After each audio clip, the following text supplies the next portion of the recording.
छत्रपती एज्युकेशनमध्ये तुम्हा सर्वांचं स्वागत आहे. I am fourth year MBBS student from JMC. या व्हिडिओमध्ये आपण एका सर्वात महत्त्वाच्या टॉपिक बद्दल बोलणार आहोत. त्या अगोदर जर तुम्ही चॅनलवर नवीन असाल तर चॅनलला सबस्क्राईब करा. कारण की आमच्या चॅनलवर महाराष्ट्रामधील MBBS, BHMS, BVSC म्हणजे वेटरनरी, तसेच BMS, फिजिओथेरपी, BSc नर्सिंग, बी फार्मसी, तसेच सेंट्रलची MCC आणि वेटरनरी काउन्सिलिंग ऑफ इंडिया याबद्दल सर्वात अगोदर माहिती पुरवली जाते. त्यामुळे जर चॅनलवर नवीन असेल तर चॅनलला सबस्क्राईब करा, तुमचाच बेनिफिट होईल. तर सर्वात महत्त्वाचं म्हणजे BVSC जी काउन्सिलिंग आहे सध्या चालू झालेली आहे, तिचा लास्ट डेट आहे 12/7/2025 आहे. त्याच्यानंतर जे आहे BSc नर्सिंगची पण सुरू झालेली, तिची लास्ट डेट आहे 17/7/2025. त्याच्यानंतर बी फार्मसीची पण सुरू झालेली आहे, तिची जे लास्ट डेट आहे 14/7/2025 आहे. म्हणजे जर तुम्हाला करून घ्यायची असेल तर लवकरात लवकर रजिस्ट्रेशन करून घ्या, नाहीतर वेळ गेल्यानंतर पछतावण्यापेक्षा आताच करून घ्या.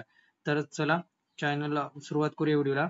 आपण या व्हिडिओमध्ये सर्वात महत्त्वाचे कोणकोणते डॉक्युमेंट ते तयार करून ठेवली पाहिजेत काउन्सिलिंग अगोदर, त्याबद्दल माहिती घेणार आहोत. कारण कसं माहिती आहे का, नंतर जर तुम्ही तहान लागल्यावर विहीर खोदायला लागले तर त्यावेळेस तुमची खूप धावपळ होते. एक ते तुमचा ब्रोकर तुम्हाला डॉक्युमेंट लवकर देत नाही, त्यामुळे तुमचं जे काही रिझर्वेशनचं क्लेम आहे त्याच्यावर पण तुम्हाला दावा करायला जमत नाही. त्यामुळे तुम्ही जे का तुमचे डॉक्युमेंट सर्वात महत्त्वाचे अगोदर कोणकोणते काढून घ्यायचे ते बघा. आणि सर्वात महत्त्वाची कोणकोणते डॉक्युमेंट एका दिवसात तयार होतात त्याबद्दल मी तुम्हाला माहिती देणार आहे. त्यामुळे व्हिडिओ शेवटपर्यंत बघा, फायदेशीरच आहे. तर सर्वात महत्त्वाचे म्हणजे कोणती डॉक्युमेंट तुम्ही अगोदर तयार करून घ्या पाहिजे. सर्वात महत्त्वाचं, तुम्ही आतापर्यंत जर तयार केले नसेल तर लवकरात लवकर तयार करून घ्या. कारण काउन्सिलिंग प्रोसेस थोड्या दिवसात 9 ते 10 दिवसामध्ये काउन्सिलिंग प्रोसेस सुरूच होईल. त्यामुळे लवकरात लवकर जे आहे तुमचे जे डॉक्युमेंट आहेत ते तयार करून घ्या. सर्वात महत्त्वाचं म्हणजे बघा, तुम्ही कास्ट सर्टिफिकेट, तुमचं caste certificate, caste validity certificate, non criminal certificate, हे जे आहे की नाही तुम्ही लवकरात लवकर तयार करून घ्यायला पाहिजेत. कारण की त्यावेळेस तुमचा ब्रोकर तुम्हाला खूप परेशान करतो, त्यावेळेस तुम्हाला ते डॉक्युमेंट नसते त्यावेळेस. त्यामुळे लवकरात लवकर जे काही तुमची कास्ट आहे, OBC असो, SC असो, ST असो, SCBC असो, VJ असो, NT1 असो, NT2 असो, NT3 असो, जे असेल ते तुमची ती कास्ट, त्यानुसार तुमचं जे सर्टिफिकेट आहे ते तयार करून घ्या. कारण की त्यावेळेस तुम्हाला पळापळी नकोय. त्याच्यानंतर इन्कम सर्टिफिकेट हे सर्वात महत्त्वाचं, हे पण तयार करून घ्या लवकरात लवकर.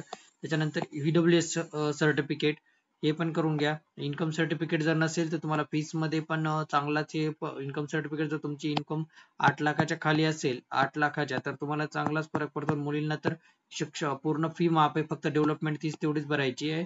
त्यामुळे इन्कम सर्टिफिकेट असणं खूप गरजेचं आहे, ते लवकरात लवकर काढून घ्या. त्याच्यानंतर हिल एरिया सर्टिफिकेट, हे तर सर्वात महत्त्वाचं आहे. जर तुम्ही महाराष्ट्रामधील MBBS, BMS, MBBS, BHMS आणि BMS ची जर तुम्ही काउन्सिलिंग करू शकता, आणि तर त्याच्यामध्ये जर तुमचं BSc नर्सिंग पण त्याचे जर तुम्ही काउन्सिलिंग करून इच्छिता, तर तुमच्याजवळ जर हिल सर्टिफिकेट असेल तर तुम्हाला चांगलंच रिझर्वेशन भेटतं. त्यामुळे तुमचं जे हिल सर्टिफिकेट आहे ते तुम्ही अगोदर कन्फर्म करून घ्या, तुमचं गाव हिल एरियामध्ये येते का. तुमच्या तहसीलमध्ये जा, हिल सर्टिफिकेट सर्वात अगोदर काढून घ्या. कारण की त्याशिवाय तुमची काउन्सिलिंग प्रोसेस पुढे चालू शकत नाही, तुम्हाला रिझर्वेशन क्लेम करायला जमणार नाही.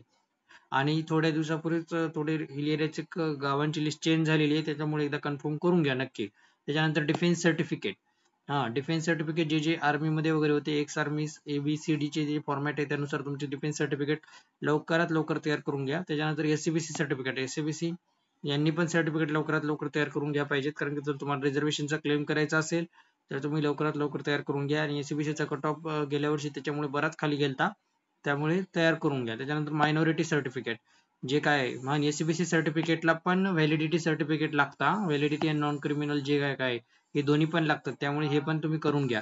त्याच्यानंतर जे मायनॉरिटी सर्टिफिकेट, जे काही सिंधी, गुजराती, मुस्लिम यांनी जे काही मायनॉरिटी आहेत त्याच्यानुसार त्यांचं करून घ्या.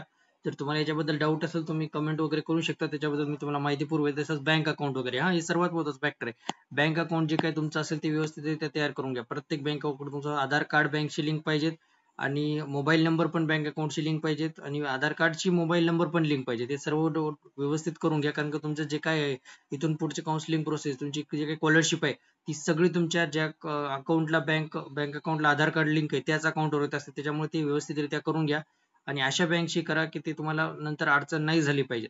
त्यामुळे हे सर्वात महत्त्वाचा फॅक्टर आहे. त्याच्यानंतर 12वीचे जर तुमचे काही डॉक्युमेंट बाकी असतील तर ते लवकरात लवकर काढून घ्या. जसे की तुमची 12वीची सनद राहिली, 12वीची मार्कशीट राहिली, हे राहिलं ते राहिलं, ते लवकरात लवकर काढून घ्या. कारण कसं नंतर तुम्हाला प्रॉब्लेम होऊ शकते. आता सर्वात महत्त्वाचं म्हणजे की एका दिवसात कोणकोणते डॉक्युमेंट तयार होऊ शकतात. सगळ्यात महत्त्वाचं गॅप सर्टिफिकेट, काहीच वेळ लागत नाही याला, 1 ते 2 तासाचं काम आहे हे, जास्त वेळ लागत नाही. त्यामुळे गॅप सर्टिफिकेटला तेवढी जर घाई नाही केली तरी चालते. त्याच्यानंतर मेडिकल फिटनेस सर्टिफिकेट, याला पण काहीच वेळ लागत नाही, लवकरात लवकर तयार होते. त्याच्यामुळे हे जे आहे का, आणि तुम्हाला कधी कधी काय होतं माहिती आहे का, मेडिकल सर्टिफिकेट, फिटनेस सर्टिफिकेट ऍडमिशनच्या वेळेस दुसरा मागतात. आता जरी तुम्ही काढलं तरी त्यामुळे हे जरी तुम्ही एका दिवसात तुम्ही फॉर्म भरायच्या वेळेस जरी काढलं तरी काही हरकत नाही. हे झालं सर्वात महत्वाचं. आता हे झाले तुमचे डॉक्युमेंट. हे डॉक्युमेंट तुम्ही लवकरात लवकर तयार करून ठेवा, कारण की माहिती आहे का, तहान लागल्यानंतर विहीर खोदण्यामध्ये अर्थ नसतो. त्यामुळे लवकरात लवकर हे डॉक्युमेंट सगळे तयार करून ठेवा. नंतर तुम्हाला पळायची गरज नाही पडणार काउन्सिलिंगच्या वेळेस. हे झालं सर्वात महत्वाचं. जर व्हिडिओ आवडल्यास व्हिडिओला लाईक करा, चॅनलला सबस्क्राईब करा. धन्यवाद.